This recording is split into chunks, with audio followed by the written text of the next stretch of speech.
All right, on today's episode of Python Papi, we're back inside our smart contracts project. Let's have a look at what we're going to be going over today. Today we're going to be doing some light reading, so let's pick up what we left off from yesterday.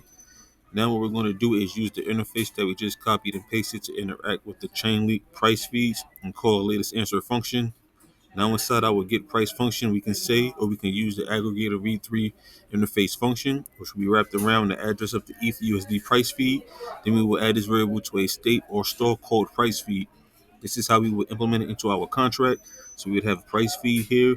Aggregator v3 interface would be set equal to a public variable called aggregator v3 interface, which is going to be a function, which is going to take as parameter address of the ETH USD price feed. Now, it's not going to say this is going to be the actual address of the ETH USD, but you'll see as we move further down what it looks like. And then we'll say return price feed dot latest answer function. Note, our get price function is returning an integer and not an unsigned integer, so not to get those confused. Now this is what our contract should look like now.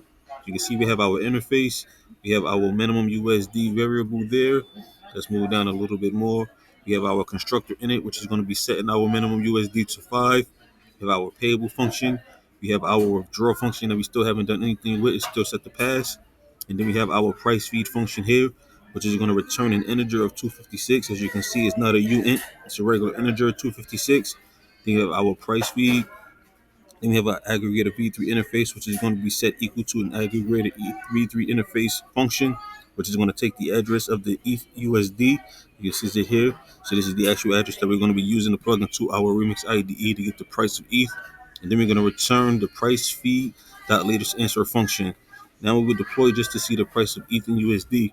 I'm not going to do that right now. We will pick it up tomorrow and do that so I can show you what it looks like when we actually deploy the contract as it is right now with this address plugged into our Remix IDE so we can see the actual price of Ethereum inside of our contract.